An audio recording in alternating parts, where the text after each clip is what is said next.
了。现在我们在釜山。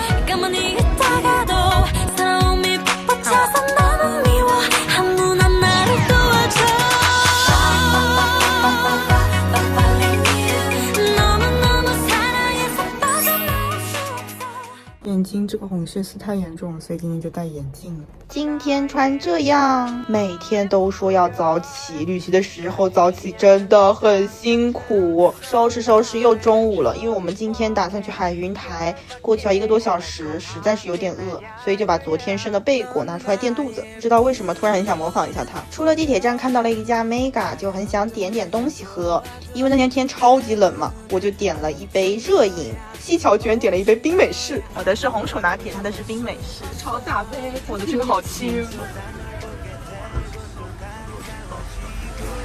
表情不太好啊，有一片一片的那个小小的那个正方形的那种半片的那种味道，一模一样。它不是红薯拿铁吗？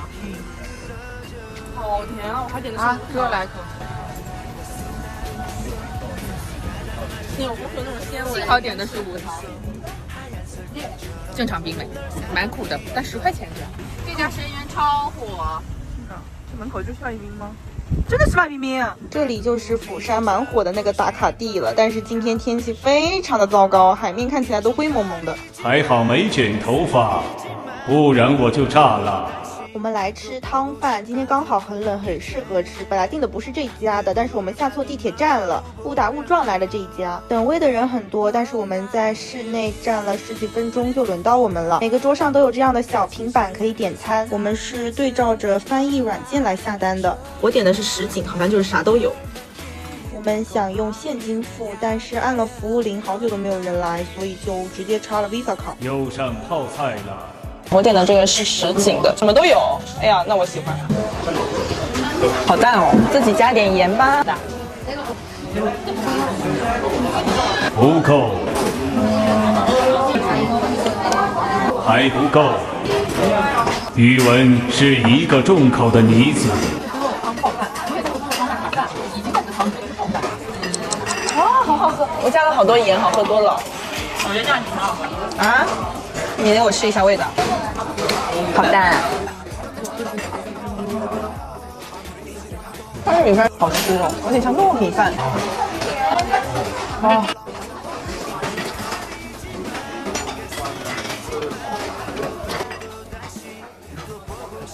西桥旁边坐了一个韩国大叔，他就在教西桥要怎么吃这个泡饭。猪杂。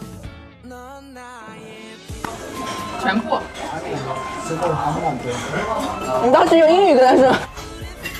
他先放了虾，哇，他把全部都放进去了，然后又放了一点辣酱，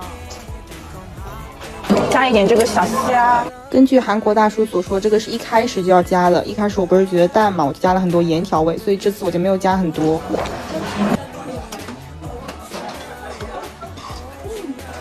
米都倒进去了。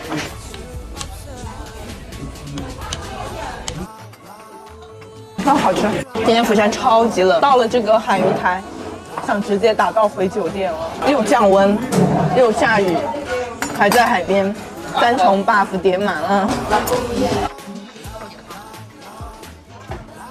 没味。这种在屋内吃着热乎乎汤饭，外面下着雨的感觉真的很爽。但是下一秒我就要出门迎接这场暴风雨了。这个风是正常的吗？在狂风中还想坚持拍照的中国女人，看不见脸，姐。因为除了这么大的风，它还有很细很细的雨，风太大打不了伞，所以雨全部拍在了脸上。釜山的这个小火车不是很有名嘛，但是今天天气没有好，我们根本就没有想去坐，就过来稍微打卡了一下。哇，还有人冲浪哎，韩国才真的。我们的伞也鼓起掌来了。还遇到了打沙滩排球的，看看这些人里面有什么，居然有雾野高中的校服，阳光冲宅。晴天的时候就是 P 过图的样子，实际上我们来的时候是雾图是这样子。这里还有在雕一些什么建筑。我们现在来到了海云台。你导游啊？其实海云台就是一个有着这样一边的沙滩。哇，真的好可爱。乌萨奇超绝 PP。突然来发现一家在排队的店，不知道是什么，好像是油饼。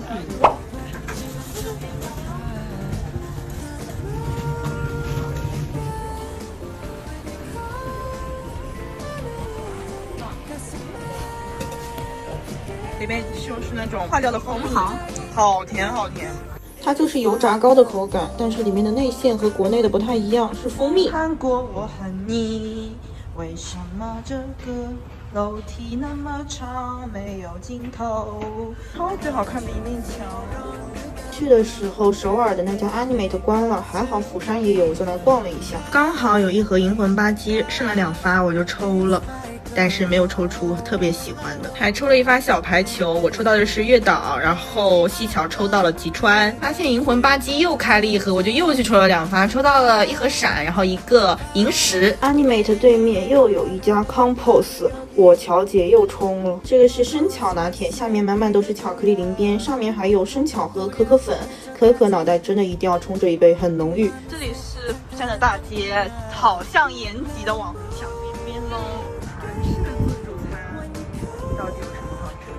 在去吃晚饭的路上，又点了一杯 Mega 的新苹果沙冰，1人1杯饮料到手。记忆里就是那种浓缩汁沙冰的味道，不是很好喝，不推荐。最终晚饭波折了之后，选择来吃这个鸡汤面，听说上过很多次韩综呢。点了一个鸡腿面和一份鸡丝面，2个人一起分。这里还有一份猪颈肉，大家看看我的小鸡腿儿，它就跟那个肯德基的半只鸡差不多，又有鸡翅又有鸡腿的，愉快的分食。还有大葱，有2个枣。我这碗就是又有面又有饭。胡椒味好浓啊！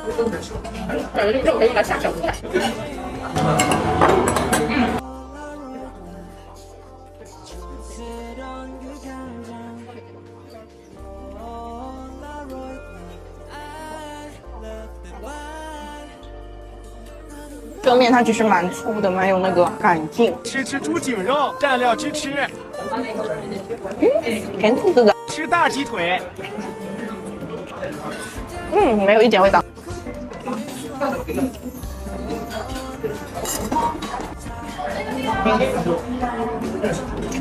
他们家泡菜就是很经典的那种韩式甜辣酱的味道，先是甜，然后是无穷的辣味。这鸡腿倒是很嫩，配上那些泡菜吃还不错。送的小菜黄萝卜。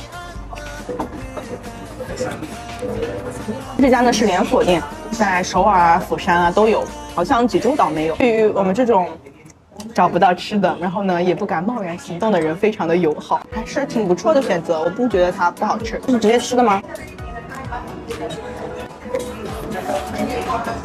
甜的，要交换一下吗？交换成功。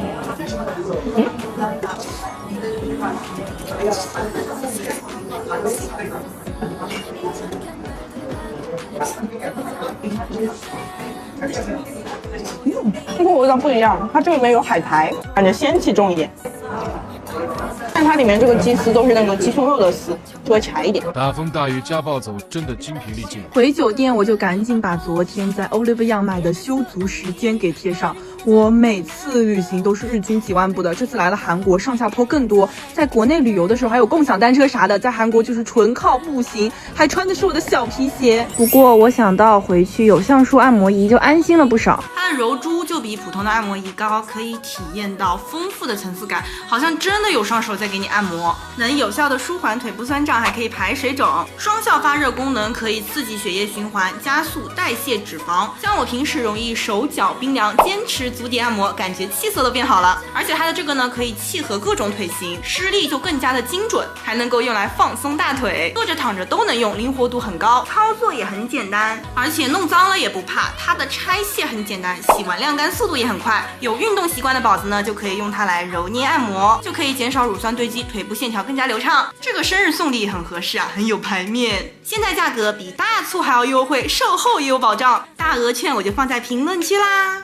The next day， 今天好肿啊，没有喝咖啡啊，太困了，把别的不属于这个部分的妆都画到了脸上。我们现在要出发去釜山站的南面那边有一些甘川文化村啊、白浅滩，还有美食广场。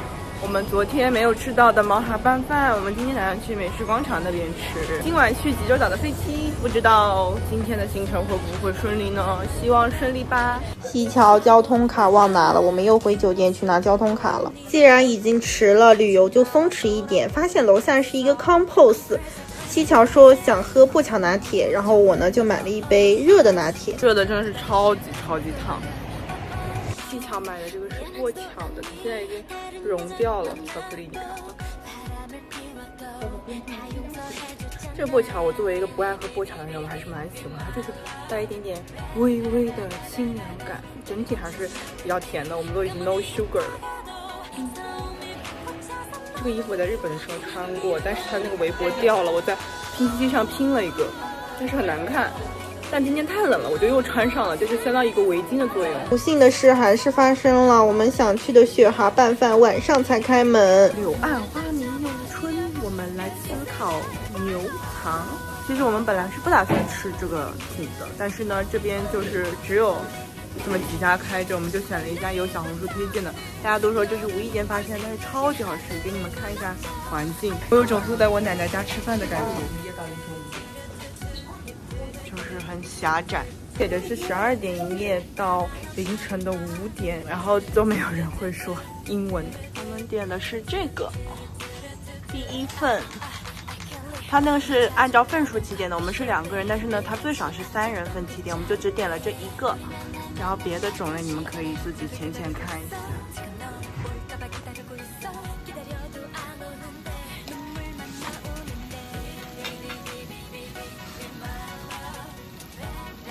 这个时候常菜芝士，一个是辣的，一个是不辣的。金贝汤，干杯！哦，太烫。哇，你看这个芝士，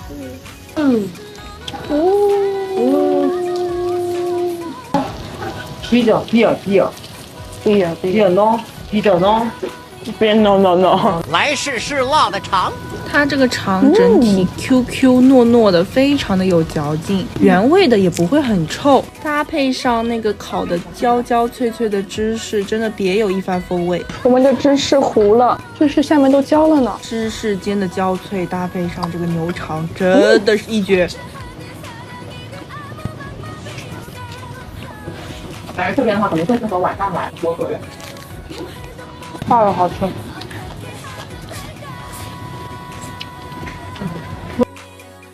你加粉吧。啊。再蘸一下酱，是蒜蓉酱。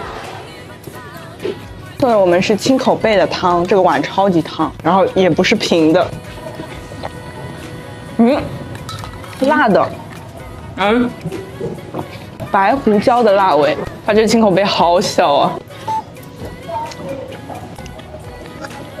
拿起了一张芝士被子。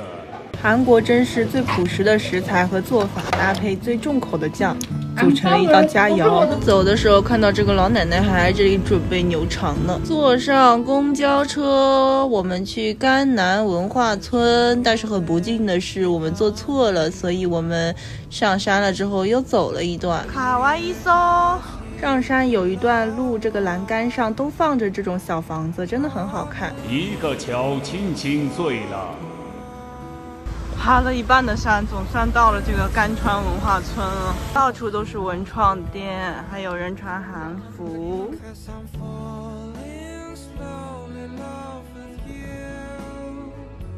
欣赏一个美丽的女人吧。去完文化村之后，我们打了个的去白浅滩，因为发现时间快要来不及了。我们先来到了 Heavy Moments 这家店，这是一个海景咖啡店，基本上都是全景的窗户，非常的漂亮。这家店的黑芝麻拿铁和冰淇淋拿铁非常的有名，所以我们2个都点了。这里是黑芝麻那个渣渣，还想上。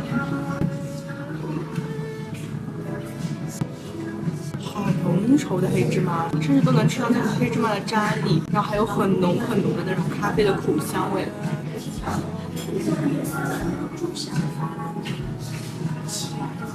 上面感觉是黑芝麻奶油，就有一种国内的奶油冰淇淋化掉的感觉。用我的勺子搅一下，入口，好好喝了这个。原来黑芝麻和咖啡可以这么的融合，就是它又有黑芝麻的那种苦味，然后呢又有咖啡的那种倍苦，两种融合的特别好。但是咖啡的香和黑芝麻的香也是很融合的。然后是一家西桥的这个冰淇淋来的。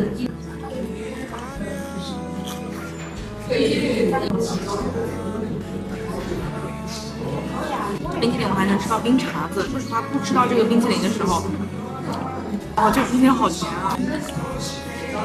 下面这咖啡都不如黑芝麻的这杯苦，都很好喝。但这个我觉得是可以想象得到的，就是拿铁加上很甜的冰淇淋的味道。这杯黑芝麻真的超赞！如果你们来釜山有时间的话，一定要来这边，又有美景又有咖啡。然后还在这家咖啡店随便咔嚓咔嚓了几张，真的蛮有氛围感的。喜欢这家店，不知道晴天会有多好看。这家店呢，它就是需要喝完了之后，你自己把盘子拿到前台去收拾掉。翻台速度其实还是很快的。如果是晴天的话，真的很美。刚才出了一瞬间的太阳，美炸了。白浅滩就是在海边的。我们在釜山的第二天很温暖。所以在海边走走吹吹海风也是非常的舒服。变形的脸不会，因为你转过来那一瞬间我正好按回了1倍。是我们种草的另外一家店，还好我们导航到了那家，因为那家在路边，这家的话在海边。可以点杯喝的，点个蛋糕吗？点了一杯招牌的维也纳咖啡，然后一杯我的常规美式。它这个上面的奶油是那种很可爱的猫猫的样子，有2个尖尖，还有个呆毛。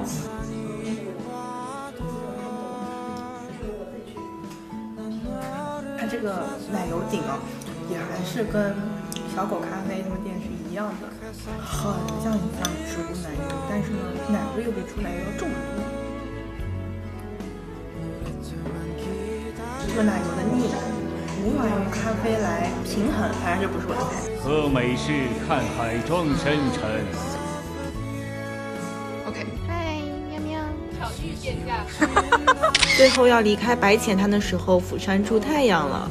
釜山晴天的时候真的还蛮漂亮的，大家去的时候得注意看天气。最后我们就坐着公交车回酒店啦，还路过了一个中国食品店。咱的行李箱，我们要去机场出发去济州岛啦，一整个特种兵旅程。来啦，釜山！来机场热个饭团，呲。西桥的超绝停针技术。我们现在在候机的时候吃一下我们这几天打包回来的食物。不知道大家告别一个城市的时候会不会有一种惆怅的情绪？我离开首尔的时候并没有感觉惆怅，但是离开釜山的时候感觉心里还是百感交集的。最后再给大家放几张我在文化村拍的照片。这次旅行其实还是蛮开心的，尤其是第2天，第1天风真的有点大。